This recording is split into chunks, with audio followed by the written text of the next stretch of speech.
4 मई से 10 मई तक का ये सप्ताह तुला राशि के लोगों के लिए कैसा होने वाला है। देखिए, मई माह की अगर इस सप्ताह की मैं बात करूं तो इस सप्ताह में ग्रहों की स्थिति काफी महत्वपूर्ण रहने वाली है। मेष राशि में सूर्य और बुध बैठे हुए हैं। इनकी युति से बुधादित्य राजयोग का निर्माण हो रहा है। वहीं शुक्र, जिनको हम लग्जरी का, प्रेम का कारक कहते हैं, अपनी राशि वृषभ राशि में बैठे हैं। मालव्य योग बनाएंगे और विपरीत राजयोग बनाने वाले हैं। इसके साथ ही शनि और मंगल की युति मीन राशि में है और राहु कुंभ राशि में। वहीं गुरु बृहस्पति मिथुन राशि में और केतु सिंह राशि में हैं। अब यहां चंद्रमा की स्थिति बहुत मायने रखती है आपकी दिनचर्या के लिए, क्योंकि जो चंद्रमा की स्थिति है ना, वही आपकी दिनचर्या को निर्मित करती है। बाकी ग्रह भी साथ देते हैं, लेकिन जब हम साप्ताहिक राशिफल या फिर डेली राशिफल की बात करते हैं तो वहां चंद्रमा बहुत इंपॉर्टेंट होते हैं। अब चंद्रमा कैसे गोचर करेंगे, तो ये पहले दिन वृश्चिक राशि में रहेंगे और इसी दिन इनका राशि परिवर्तन भी हो जाएगा। तो चंद्रमा वृश्चिक, धनु और मकर राशियों से होकर गुजरेंगे, जिसका प्रभाव आपको अलग अलग तरीके से देखने को मिलेगा। अब वो प्रभाव किस तरह से देखने को मिलेगा, चलिए इसके बारे में हम जान लेते हैं। आगे बढ़ने से पहले छोटा सा निवेदन है, चैनल पर पहली बार आए हैं तो सब्सक्राइब कर लें और कमेंट बॉक्स में लिख दें जय माता दी। देखिए, जो शुरुआत हो रही है 4 मई, द्वितीय भाव में चंद्रमा है वृश्चिक राशि में। यहां ऐसे स्थिति रहेगी कि आपकी वाणी का जो जादू है ना, लोगों के सिर पर चढ़कर बोलेगा। मैं करियर की बात कर रही हूं। सबसे पहले करियर की दृष्टि से आपकी बहुत प्रभावशाली वाणी होने वाली है, और ये जो आपकी प्रभावशाली वाणी है, इसके बल पर ऑफिस में कोई बड़ी डील पक्की करने का अवसर मिल सकता है। आपको कोई कार्य दिया गया, आपको किसी मीटिंग में भेजा गया, किसी सेमिनार को अटेंड करने भेजा गया, या आप कमीशन बेस्ड काम करते हैं जहां आपको लोगों को कन्विंस करना है कि चीजें कितनी अच्छी हैं। अब यहां क्या चीज काम आएगी, यहां व्यक्ति की वाणी काम आएगी, यहां आपकी बोली काम आने वाली है।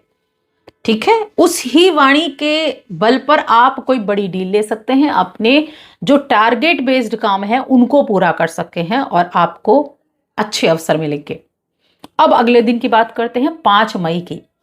देखिए, 5 मई के दिन जो भी इस राशि के जातक मार्केटिंग के फील्ड से हैं, कला, फैशन, डिजाइनिंग, इनके क्षेत्र से हैं, रचनात्मक फील्ड से हैं और वो मेहनत कर रहे हैं, आप किसी चीज को पाने के लिए बहुत मेहनत कर रहे हैं, कोई प्रोजेक्ट है जिसके लिए आप बड़े प्रयास कर रहे थे, तो ये समझिए कि आपको उस प्रोजेक्ट के मिलने का समय आ गया है। आपके लिए ये खुशी का अनुभव आपको हो जाएगा। 7 मई का दिन कैसा होगा, 7 मई के दिन रवि योग का प्रभाव रहेगा, जो आपके ऑफिस में आपके मान सम्मान में वृद्धि करेगा। आपके सीनियर अधिकारी आपकी कार्यशैली की तारीफ करेंगे। एक व्यक्ति जब ऑफिस में काम करता है, देखिए काम सभी करते हैं, लेकिन कुछ जो व्यक्ति होंगे ना, वो एकदम अलग दिखाई देंगे।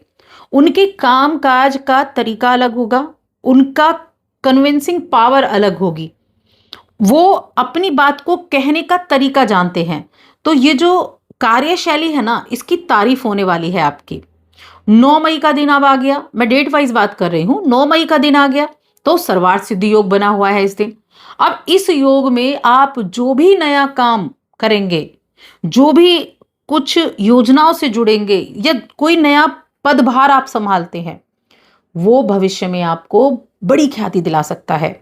इसीलिए इस दिन का आपको यह ध्यान रखना है, इस दिन आपको क्या काम सौंपा गया, क्या चीजें आपने शुरू की, किस नई चीज में आपने हाथ डाला, तो उस चीज के जरिए आप उपलब्धि पाएंगे। 10 मई का दिन आ जाता है। घर से काम करने वाले जो भी इस राशि के जातक हैं, देखिए यहां मैं मेल फीमेल की बात नहीं कर रही हूं, जो भी जातक घर से बैठकर काम कर रहे हैं, ऑनलाइन काम कर रहे हैं और उनको क्लाइंट्स की आवश्यकता है, तो उनको नए क्लाइंट मिल जाएंगे, उनके काम का विस्तार होगा। यानी आपको जो क्लाइंट के लिए वेट कर रहे हैं ना, उनकी ये इच्छा इस समय में पूरी होने वाली है। ये करियर हो गया। अब यहां मैंने कहीं भी पैसे की बात नहीं की, अब मैं फाइनेंशियली बात करती हूं कि जब ऐसी चीजें हो रही हैं तो इस सप्ताह में पैसा कहां कहां से मिलने का योग बनेगा, किस किस डेट में कहां से मिल सकता है, और उन डेट्स पर आप उन कार्यों को अगर कर रहे हैं तो आपको जरूर मिलेगा। तो यहां 4 तारीख से ही शुरुआत करते हैं। आपका कोई पुराना इन्वेस्टमेंट, का पैसा मिल सकता है। कमीशन, आपने कोई पुराने इन्वेस्टमेंट किया या फिर कमीशन बेस्ड काम करते हैं तो आपको पैसा मिल सकता है। 5 मई की बात करते हैं। 5 मई को विलासिता की वस्तुओं जैसे वाहन हो गया या ऐसी चीज़ों पर इन्वेस्ट अगर आप करते हैं तो आपके लिए सुखद रहेगा। या फिर कोई भी लग्जरी आइटम आप ले लीजिए, जैसे वाहन हो गया, गाड़ी वगैरह हो गई, बाइक हो गई, या इसी तरह की कोई लग्जरी आइटम आप ले लीजिए। इस पर आप इन्वेस्ट कर सकते हैं जो आपको बहुत खुशी देगा। देखिए, जो पैसे की खुशी है ना, वो ऐसी चीज़ों में भी आपको खुशी दिखती है जब आप उसका सही से इस्तेमाल करते हैं। आपके पास है और आपने अपने लिए कुछ ऐसा आइटम खरीदा तो आपके लिए बहुत सुखद हो जाता है। तो ये आपको बहुत ग्रोथ देने वाला है। 7 मई का दिन, कोई ना कोई जो आपकी पुश्तैनी संपत्ति या पुराने अटके हुए धन के ऊपर जो बहस चल रही है, वहां अच्छे योग बने हुए हैं या आपको किसी ऐसी संपत्ति की प्राप्ति का प्रबल योग बना हुआ है। मई का ये सप्ताह ना काफी विशेष है। अब 9 तारीख की बात करते हैं। इस दिन सर्वार्थ सिद्धि योग है, बड़ा अच्छा संयोग है। कोई किसी पुरानी समझदारी वाली बचत, कोई बिजनेस डील, वहां उम्मीद से ज्यादा बड़ा लाभ आपको मिल सकता है, जिससे आपकी आर्थिक स्थिति मजबूत होगी, घर में सुख समृद्धि का वास होगा। इन सारी चीजों से लाभ प्राप्त होने वाला है। अब बात करते हैं प्रेम जीवन की। प्रेम जीवन, वैवाहिक जीवन कैसा रहेगा? शुरुआत में मीठी बातें, ससुराल पक्ष का भी अच्छा सपोर्ट मिलेगा और जो जीवन साथी के साथ आपकी बॉन्डिंग है वो भी अच्छी रहेगी। भाई बहनों का सपोर्ट भी आपको अच्छा मिलेगा। रिश्तों में नई ताजगी आएगी। मध्य सप्ताह में घर का माहौल बहुत सुकून भरा है और काफी स्नेह रहेगा एक दूसरे के प्रति। उसके बाद हम देखें तो देखिए, जो सप्ताह के अंतिम 2 दिन है ना, इन दिनों में आप अपने जीवन साथी के साथ मिलकर किसी मांगलिक योजना को अंतिम रूप दे सकते हैं। और जो भी इस राशि के जातक अकेले हैं, सिंगल हैं, उनके लिए 5 मई और 9 मई का दिन बहुत खास होने वाला है, भाग्यशाली होने वाला है। यहाँ किसी रिश्ते के आने की, रिश्ते के पक्के होने की संभावनाएं बहुत ज्यादा बनी हुई हैं। इतना उत्तम है। अब शिक्षा के बारे में जानते हैं तो शिक्षा के मामले में अगर देखा जाए तो शिक्षा के क्षेत्र में उम्मीद से बेहद अच्छा प्रदर्शन आप करेंगे। जीवन में आगे बढ़ने के लिए मार्ग प्रशस्त करेंगे। स्टूडेंट अपने शिक्षा के प्रति विशेष रूप से रुचि दिखाएंगे, जिससे आप अपने लक्ष्य को, अपने उद्देश्य को प्राप्त कर सकते हैं। ये सप्ताह आपको आपके घर के सदस्य, किसी मित्र के आके अपनी भावनाओं को व्यक्त करने से बचाने की सलाह देता है। बहुत ज्यादा अपनी भावनाएं आप किसी मित्र के सामने खास तौर से व्यक्त ना करें। कई बार आपकी भावुकता ना काफी प्रॉब्लम दे जाती है, तो इसीलिए सारी बातें उनके साथ शेयर ना करें। इस चीज का ध्यान रखें।